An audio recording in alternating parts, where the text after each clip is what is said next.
Hi ಎಲ್ಲರಿಗೂ ನಮಸ್ಕಾರ. ಹೇಗಿದ್ದೀರಾ ಎಲ್ಲರೂ ಚೆನ್ನಾಗಿದ್ದೀರಾ ಅಂತ ಅಂದ್ಕೊಂಡಿದ್ದೀನಿ. ನಾನು ಕೂಡ ತುಂಬಾ ಚೆನ್ನಾಗಿದ್ದೀನಿ. Welcome back to my YouTube channel. ಯಾರು ನನ್ನ ಚಾನಲ್ನ ಹೊಸದಾಗಿ ನೋಡ್ತಾ ಇದ್ದೀರಾ ಪ್ಲೀಸ್ ಸಬ್ಸ್ಕ್ರೈಬ್ ಮಾಡ್ಕೊಳ್ಳಿ, ಹೀಗೆ ಸಪೋರ್ಟ್ ಮಾಡಿ ಅಂತ ಕೇಳ್ಕೊತಾ ಇದ್ದೀನಿ. ನಾನಿವತ್ತು ಶನಿವಾರದ ವ್ಲಾಗ್ನ ಮಾಡ್ತಾಯಿದ್ದೀನಿ. ಶನಿವಾರ ಋತ್ವಿಕ್ ಮಾರ್ನಿಂಗ್ ಸ್ಕೂಲ್ ಮುಗಿಸ್ಕೊಂಡು ಮಧ್ಯಾಹ್ನ ನಾವು ಸಾಗರಕ್ಕೆ ಅಂತ ಹೋಗ್ತಾ ಇದ್ದೀವಿ. ಸೊ ಸಾಗರದಲ್ಲಿ ಏನೆಲ್ಲ ಮಾಡ್ತೀನಿ ಅಂತ ಕಂಪ್ಲೀಟಾಗಿ ವಿಡಿಯೋನ ಮಾಡಿದ್ದೀನಿ. 3 ದಿವಸದ ವ್ಲಾಗ್ನ ಒಂದೇ ವಿಡಿಯೋದಲ್ಲಿ ಮಾಡಿದ್ದೀನಿ. ಆ್ಯಂಡ್ ಸಾಗರ ಬಂದು ನನ್ನ ತವ್ರ ಮನೆ, ನಾನು ಹುಟ್ಟಿ ಬೆಳೆದಿದ್ದಂಥ ತವರೂರು. ಮದುವೆಗೂ ಮುಂಚೆ ಮೊದಲು ನನಗೆ ಸಾಗರ ಅಂದ್ರೇ ಇಷ್ಟ ಆಗ್ತಾಯಿರಲಿಲ್ಲ. ಅಲ್ಲಿನ ವೆದರ್ ಇಷ್ಟ ಆಗ್ತಿರ್ಲಿಲ್ಲ. ಆ ಕಾಡು, ಹಕ್ಕಿಗಳ ಕೂಗು, ಅದೇ ಒಂಥರ ಇರಿಟೇಷನ್ ಅನಿಸೋದು, ಬೋರಿಂಗ್ ಅನಿಸೋದು. ಅವಾಗೆಲ್ಲ ಸ್ಕೂಲ್ಗೆ ಹೋಗ್ತಾಯಿದ್ವಿ. ಸೊ ಸ್ಕೂಲ್ ರಜಾ ಬಂದಾಗ ಅಜ್ಜಿ ಮನೆಗೆ ಅಂತ ಭದ್ರಾವತಿಗೆ ಹೋಗ್ತಾಯಿದ್ವಿ. ಸೊ ಭದ್ರಾವತಿ ವೆದರ್ಗೂ ಸಾಗರದ ವೆದರ್ಗೂ ತುಂಬಾ ಡಿಫ್ರೆನ್ಸು. ಸೊ ನಮಗೆ ಭದ್ರಾವತಿನೇ ಇಷ್ಟ ಆಗೋದು. ಹಾಗೆ ಮದುವೆ ಕೂಡ ಈ ಕಡೆ ಶಿವಮೊಗ್ಗ ಸೈಡೇ ಆಯಿತು. ಶಿವಮೊಗ್ಗನೂ ಭದ್ರಾವತಿನೂ ಸ್ವಲ್ಪ ಒಂದೇ ಥರ ಅನಿಸುತ್ತೆ. ಈಗ ಅನಿಸುತ್ತೆ ನಮಗೆ ಸಾಗರನೇ ಚೆಂದ ಅಂತ. ಸೊ ಕಳ್ಕೊಂಡ್ಮೇಲೆ ನಮಗೆ ಅದ್ರ ಬೆಲೆ ಗೊತ್ತಾಗೋದಲ್ವ. ಸೊ ಈ ಕಡೆ ವೆದರ್ಗೂ ಸಾಗರದ ವೆದರ್ಗೂ ತುಂಬಾ ಡಿಫ್ರೆನ್ಸ್ ಇದೆ. ಅಲ್ಲಿ ತುಂಬ ಕೂಲಾಗಿರುತ್ತೆ ವೆದರು, ವಾತಾವರಣ ಕೂಡ ತುಂಬಾ ಚೆನ್ನಾಗಿರುತ್ತೆ. ಅದೇ ಈ ಕಡೆ ಬಂದರೆ ತುಂಬಾ ಬಿಸಿಲು. ಮಲೆನಾಡಿಂದ ಬಂದು ನಾವು ನಿಜವಾಗ್ಲೂ ಶಿವಮೊಗ್ಗದ ಬಿಸಿಲಿಗೆ ಅಡ್ಜಸ್ಟ್ ಆಗೋದು ತುಂಬಾ ಕಷ್ಟ ಆಯಿತು. ನನಗಂತೂ ಸ್ಟಾರ್ಟಿಂಗಲ್ಲಿ ಒಂದು ವರ್ಷ ತುಂಬಾ ಕಷ್ಟ ಆಯಿತು. ಇವಾಗೆಲ್ಲ ಸಾಗರಕ್ಕೆ ಹೋಗ್ಬೇಕಂದ್ರೆ ತುಂಬಾ ಖುಷಿಯಾಗತ್ತೆ. ಇವಾಗ ನಾನು ನಮ್ಮ ಮನೆಗೆ ಹೋಗ್ತಾ ಇದ್ದೀನಿ. ಸೊ ನೋಡ್ತಾ ಇರ್ಬೋದು, ಸ್ಟಾರ್ಟಿಂಗ್ ಗೇಟ್ ಮೇಲೆ ನಮ್ಮಪ್ಪ ನನ್ನ ಮತ್ತು ನನ್ನ ತಮ್ಮನ ಹೆಸರನ್ನ ಬರೆಸಿದ್ರು. ಇದು ಅವಾಗಿಂದನೂ ಹಾಗೇ ಇದೆ. ಸೊ ಇದು ನೋಡ್ತಾ ಇರ್ಬೋದು, ನಮ್ಮ ಮನೆ ಫ್ರಂಟ್ ಈ ಥರ ಇದೆ. ನಮ್ಮದು ಹಂಚಿನ ಮನೆ, ಸಿಂಪಲ್ಲಾಗಿ ಚಿಕ್ಕ ಮನೆ. ಹಾಗೆ ಈ ಕಡೆ ಕೂಡ ಎರಡೂ ಒಂದೇ ಥರ ಇದೆ. ಆ ಕಡೆ ಈ ಕಡೆ ಮನೆ ಪಕ್ಕದಲ್ಲಿ ಬಾಡಿಗೆ ಕೊಟ್ಟಿದ್ವಿ. ಆ್ಯಂಡ್ ಒಳಗೆ ಬಂದಾಗ ಅಮ್ಮನ ಫೋಟೋ ಇದೆ. ಸೊ ನಾನು ಯಾವಾಗಲೂ ಫಸ್ಟ್ ಮನೆ ಒಳಗೆ ಎಂಟ್ರಿ ಆದ ತಕ್ಷಣವೇ ಅವ್ರ ಮುಖನೇ ನೋಡೋದು. ಸೊ ಅವ್ರಿಗೆ ಒಂದು ನಮಸ್ಕಾರ ಹಾಕಿನೇ ನಾನು ನೆಕ್ಸ್ಟು ಒಳಗೆ ಹೋಗೋದು. ಆ್ಯಂಡ್ ಹೀಗೆ ಅವರು ಇದ್ದಾರೆ ಅನ್ನೋ ಫೀಲಲ್ಲೇ ನಾನು ಅಲ್ಲಿ ಮಾತಾಡಿಸಿ ಆ್ಯಂಡ್ ನೆಕ್ಸ್ಟ್ ನೋಡ್ತಾ ಇರ್ಬೋದು, ಇದು ನಮ್ಮ ಮನೆ ನಡುಮನೆ. ಇಲ್ಲಿ ಒಂದು ಶೋಕೇಶು, ಈ ಕಡೆ ಟಿ ವಿ, ಹಾಗೆ ಆ ಕಡೆ ಗಾಡ್ರೇಜ್ನ ಇಟ್ಟಿದ್ದೀವಿ. ತಾಯಿ ಇಲ್ಲದ ತವ್ರ ಮನೆ ನಿಜವಾಗ್ಲೂ ಯಾವ ಹೆಣ್ಣಿಗೂ ಬೇಡ. ಆ ನರ್ಕ ಅಷ್ಟು ತುಂಬಾ ಬೇಜಾರು ಅನಿಸುತ್ತೆ. ನಾವು ಮನೆಗೆ ಹೋದ ತಕ್ಷಣ ಎಷ್ಟೊಂದು ಮಾತಾಡೋದಿರುತ್ತೆ ಅಮ್ಮನ ಹತ್ರ, ಆದರೆ ಈಗ ನನ್ನ ಅಪ್ಪನ ಹತ್ರ ಅಷ್ಟೇ ಎಲ್ಲ ಮಾತನ್ನು ಆಡಬೇಕು.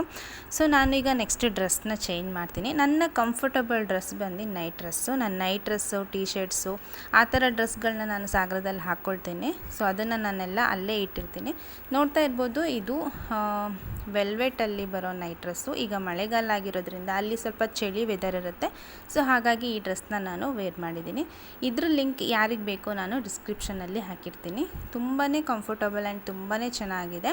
ಆ್ಯಂಡ್ ಮಗಳು ಮನೆಗೆ ಬಂದಾಗ ನಾನ್ ವೆಜ್ ಮಾಡಲೇಬೇಕಲ್ವ. ಸೊ ಇಲ್ಲಿ ಬೆಳ್ಳುಳ್ಳಿ ಕಬಾಬ್ನ ನೆನೆಸಿಟ್ಟಿದ್ದಾರೆ. ಹಾಗೆ ಈ ಕಡೆ ಚಿಕನ್ ಸಾಂಬಾರು ಕೂಡ ರೆಡಿಯಾಗಿದೆ. ಚಿಕ್ಕಮ್ಮ ಮಾಡಿದ್ದು ತುಂಬ ಚೆನ್ನಾಗಿ ಅಡುಗೆ ಮಾಡ್ತಾರೆ. ಹಾಗೆ ಅಪ್ಪ ಪಾನಿಪುರಿ ತಿನ್ಕೊಂಬರೋಣ ಬಾ ಅಂತ ಆಚೆ ಕರ್ಕೊಂಡು ಹೋಗ್ತಾಯಿದ್ರು. ನಮ್ಮ ಚಿಕ್ಕಪ್ಪನೇ ಓನಾಗಿ ಪಾನಿಪುರಿ ಅಂಗಡಿನ ಓಪನ್ ಮಾಡಿದರು.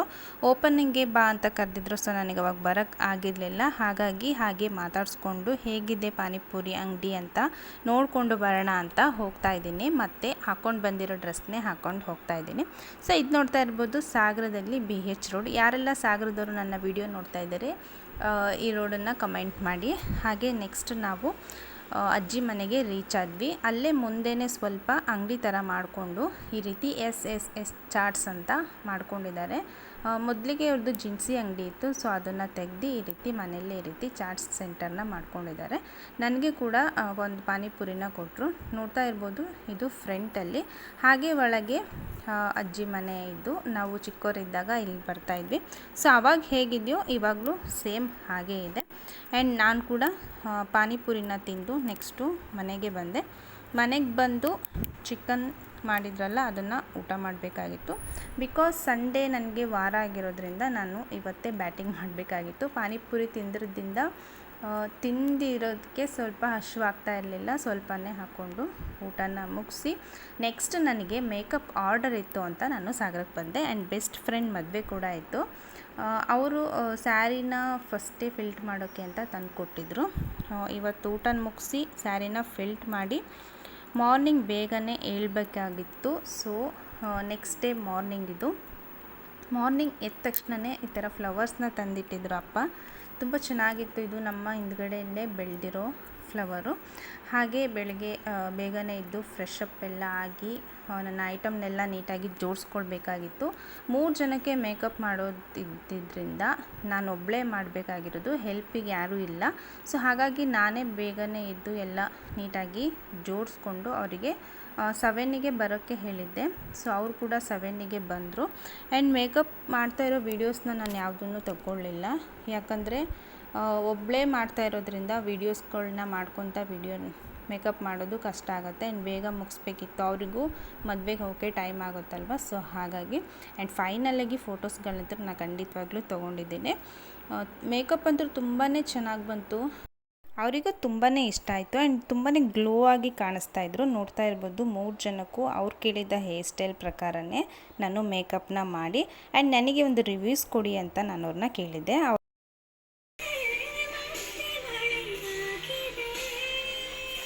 ಹಿಂಗೇನಾದರೂ ಇಲ್ಲಿ ಆಲ್ ದ ಬೆಸ್ಟ್ ಏನಾದರೂ ಚೆನ್ನಾಗಾಯ್ತಾ ಮೇಕಪ್? ಹೇಗೆ ಕಾಣಿಸ್ತಾ ಇದ್ದಾರೆ ಮೇಕಪ್ ಅಂತ ಕಮೆಂಟ್ ಮಾಡಿ. ನಿಮಗೂ ಈ ರೀತಿ ಮೇಕಪ್ ಬೇಕಿದ್ದಲ್ಲಿ ನನ್ನ ಕಾಂಟ್ಯಾಕ್ಟ್ ಮಾಡಿ. ಆ್ಯಂಡ್ ಫೈನಲ್ಲಾಗಿ ಒಂದು ಫೋಟೋ ತೆಗೆಸ್ಕೊಂಡು ನೆಕ್ಸ್ಟು ಈ ರೀತಿ ಹರಡೋಗಿತ್ತು ನನ್ನ ಮೇಕಪ್ ಜೋಡಿಸಿದ್ನಲ್ಲ, ಅದೆಲ್ಲ ಈ ರೀತಿ ಹರಡೋಗಿತ್ತು. ಆ್ಯಂಡ್ ನಾನು ಕೂಡ ಬೇಗ ಸ್ನಾನ ಮುಗಿಸಿ ರೆಡಿ ಆಗಬೇಕಿತ್ತು ಮದುವೆಗೆ ಹೋಗೋಕ್ಕೆ. ಫೈನಲಿ ಮೇಕಪ್ ಎಲ್ಲ ಮುಗೀತು. ಫುಲ್ ಹರಟಿಕೆಯಾಗಿ ಹೋಗಿದೆ.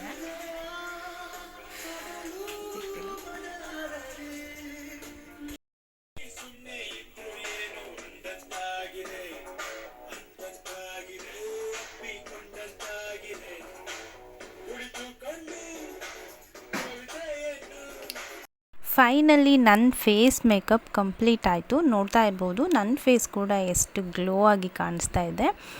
ಮ್ಯಾಕ್ ಫೌಂಡೇಶನ್ನ ಯೂಸ್ ಮಾಡಿ ನಾನು ಕೂಡ ಇವತ್ತು ಮೇಕಪ್ನ ಮಾಡ್ಕೊಂಡಿದ್ದೀನಿ. ಎಷ್ಟೋ ತನಕ ಮೇಕಪ್ ಲಾಂಗ್ ಲಾಸ್ಟಿಂಗ್ ಆಗಿರುತ್ತೆ ಅಂತ ನೋಡಬೇಕು.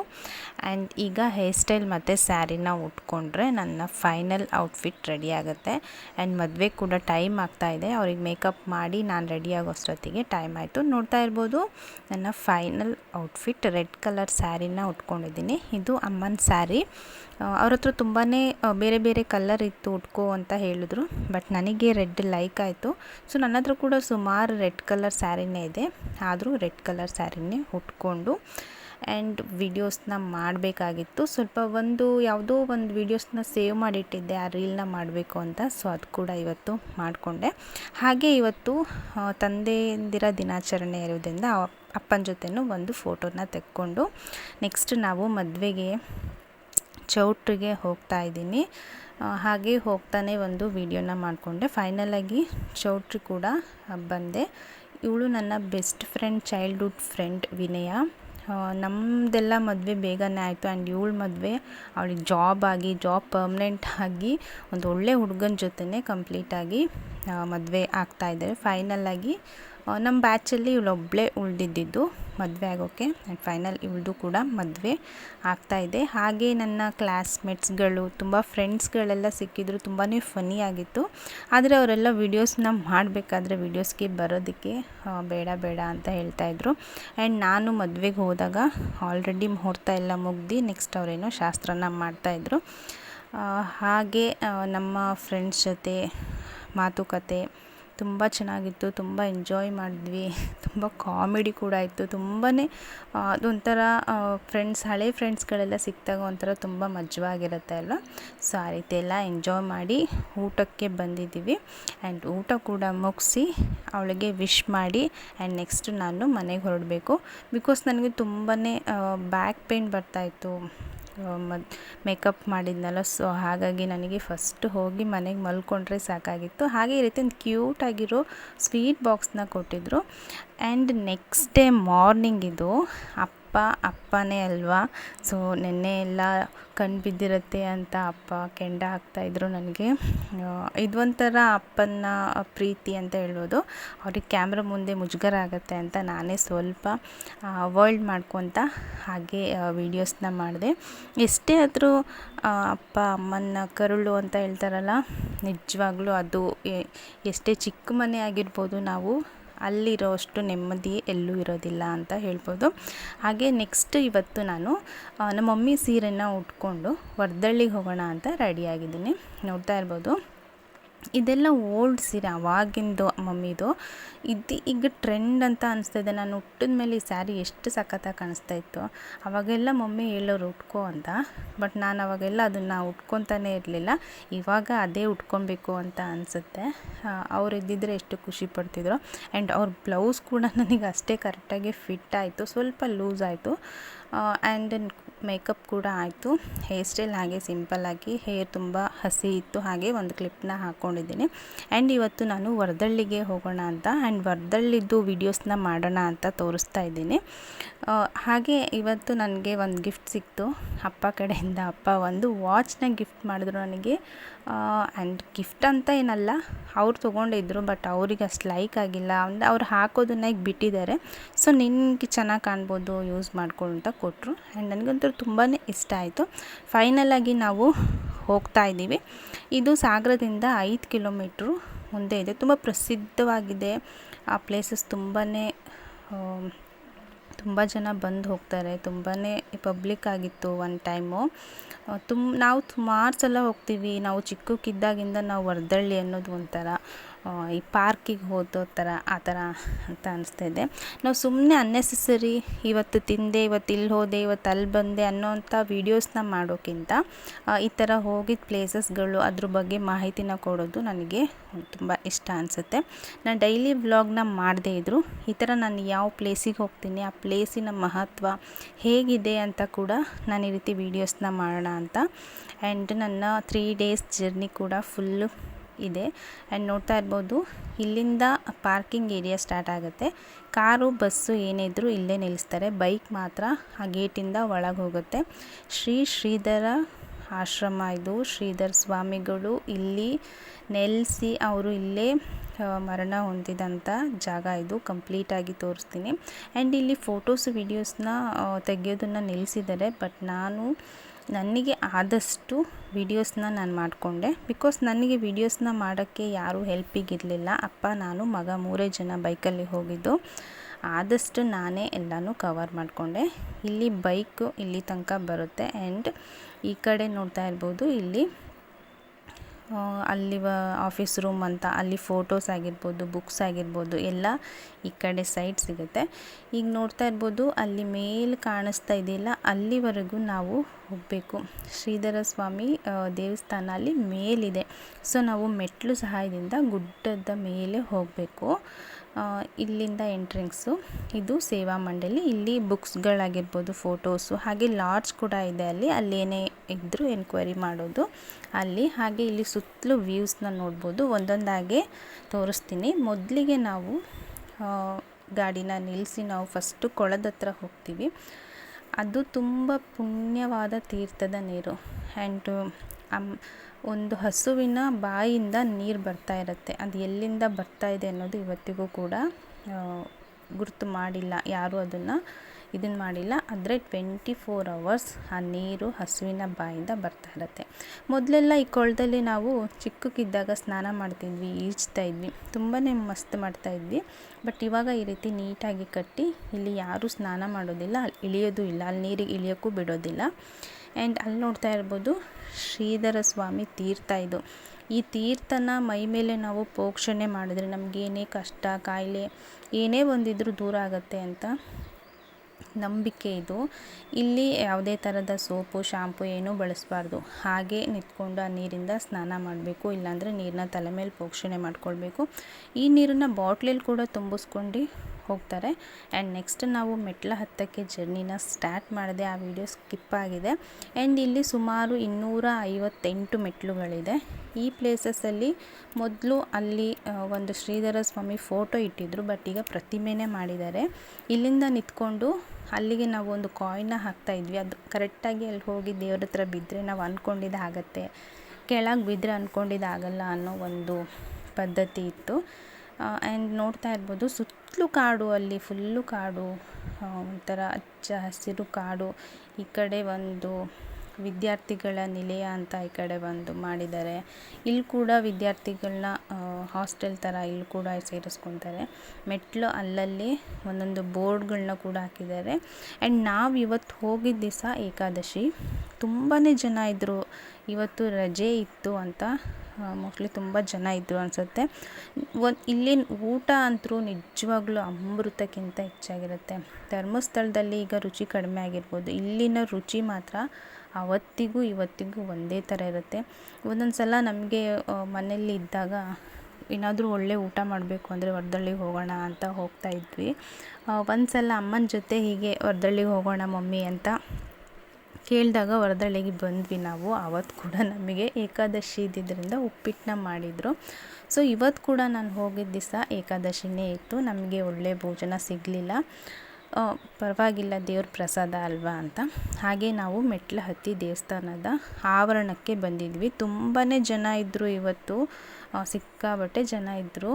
ಆ್ಯಂಡ್ ವೀಡಿಯೋಸ್ನ ಇಲ್ಲೆಲ್ಲ ಮಾಡೋದು ನೋಡಿದ್ರೆ ಬೈತಾರೆ, ಬಟ್ ನಾನು ಆದಷ್ಟು ವಿಡಿಯೋ ಮಾಡಿಕೊಂಡೆ. ಹಾಗೆ ದೇವಸ್ಥಾನದ ಸುತ್ತಲೂ ಒಂದು ಪ್ರದಕ್ಷಿಣೆ ಹಾಕಿ ನಂತರ ದೇವಸ್ಥಾನದ ಒಳಗೆ ಹೋಗೋಣ, ಸ್ವಲ್ಪ ಜನ ಕಡಿಮೆ ಆಗ್ಬೋದು ಅಂತ ಅಂದ್ಕೊಂಡು ದೇವಸ್ಥಾನ ಒಂದು ರೌಂಡನ್ನ ಹಾಕಿದ್ವಿ. ಬಟ್ ಆದರೂ ಜನ ಕಡಿಮೆ ಆಗಲಿಲ್ಲ. ಇಲ್ಲಿ ನೋಡ್ತಾ ಇರ್ಬೋದು, ನಾವು ಮೊದಲೆಲ್ಲ ಇಲ್ಲಿ ₹1 ಕಾಯಿನ್ನ ಅಂಟಿಸ್ತಾ ಇದ್ವಿ. ಹಾಗೆ ಇಲ್ಲಿ ಶ್ರೀಧರ ಸ್ವಾಮಿಗಳ ಅವರ ಬಾಲ್ಯದಿಂದ ಅವ್ರದ್ದು ಎಲ್ಲದನ್ನು ಚರಿತ್ರೆನ ಇಲ್ಲಿ ವಿವರಿಸಿದ್ದಾರೆ. ಹಾಗೆ ಇಲ್ಲೊಂದು ಪುಟ್ಟ ಗುಹೆ ಥರ ಇದೆ. ಇಲ್ಲಿ ಅವರು ವಿಶ್ರಾಂತಿ ಪಡಿತಾ ಇದ್ರಂತೆ. ಹಾಗೆ ಇಲ್ಲಿ ನಿಧನ ಆಗಿದ್ದಾರೆ ಅಂತ, ವಿಶ್ರಾಂತಿ ಪಡಿತಾ ಇರೋವಂಥ ಪ್ಲೇಸ್ ಇದು. ಆ್ಯಂಡ್ ಇಲ್ಲಿ ಕೂಡ ಹಾಗೆ ಗುಹೆ ಥರ ಇದೆ. ಇಲ್ಲಿ ಒಬ್ಬರು ವಿಡಿಯೋ ಮಾಡಬೇಡಿ ಅಂತ ಆಲ್ರೆಡಿ ನನಗೆ ಹೇಳಿದರು. ಆ್ಯಂಡ್ ನೆಕ್ಸ್ಟ್ ಗರ್ಭಗುಡಿ ಒಳಗೆ ಬಂದೆ. ಬಟ್ ಅವ್ರು ಯಾರಿಗೂ ಗೊತ್ತಿಲ್ಲದೆ ನಾನು ಕ್ಯಾಮ್ರಾ ಆನ್ ಮಾಡಿಕೊಂಡು ವಿಡಿಯೋಸ್ನ ಮಾಡಿದೆ. ಬಟ್ ದೇವರಷ್ಟು ಕ್ಲಿಯರಾಗಿ ಕಾಣಿಸ್ತಾ ಇರಲಿಲ್ಲ, ತುಂಬಾ ರಶ್ ಇತ್ತು. ಹಾಗೆ ಮತ್ತು ಬೈತಾರೇನೋ ಅಂತ ಜಸ್ಟ್ ಹಾಗೆ ವಿಡಿಯೋ ಕ್ಯಾಮ್ರಾ ಆನ್ ಮಾಡಿಕೊಂಡು ನಾನು ಬಂದು ನೆಕ್ಸ್ಟ್ ಇಲ್ಲಿ ತೀರ್ಥ ಮಂಗಳಾರತಿನ ತೊಗೊಂಡು ಹೊರಗಡೆ ಬಂದ್ವಿ. ನೋಡ್ತಾ ಇರ್ಬೋದು, ಇಲ್ಲೇ ಕಾಯಿ ಒಡೆಯೋದು, ಅಲ್ಲೇ ತೀರ್ಥ ಕೊಡೋದು ಮಾಡ್ತಾಯಿದ್ರು. ಸೊ ಹಾಗಾಗಿ ತುಂಬಾ ರಶ್ಶು ಜಾಮ್ ಆಗ್ತಾಯಿತ್ತು, ಬೇಗ ಬೇಗ ಹೋಗ್ತಾ ಇರಲಿಲ್ಲ. ದರ್ಶನ ಕೂಡ ತುಂಬಾ ಚೆನ್ನಾಗಾಯಿತು. ಆದರೆ ಒಂದು 5 ನಿಮಿಷ ಅಲ್ಲಿ ಕುತ್ಕೊಳ್ಳೋ ಅಂಥ ಪರಿಸ್ಥಿತಿ ಇರಲಿಲ್ಲ. ಬೇಗ ಬೇಗ ಹೋಗ್ರಿ ಅಂತ ಕಳಿಸ್ತಾಯಿದ್ರು. ನಾವು ಚಿಕ್ಕವರಿದ್ದಾಗ ಬಂದಾಗ ಅಲ್ಲಿ ಕುತ್ಕೊಂಡು ಸ್ವಲ್ಪ ಹೊತ್ತು ಅಲ್ಲಿ ಭಜನೆಗಳನ್ನ ಮಾಡ್ತಾರೆ, ಅಲ್ಲಿ ಕುತ್ಕೊಂಡು ಎಲ್ಲ ಕೇಳಿಕೊಂಡು ನಿಧಾನಕ್ಕೆ ಹೋಗ್ತಾಯಿದ್ವಿ. ಹಾಗೆ ಹೊರಗೆ ಬಂದೆ.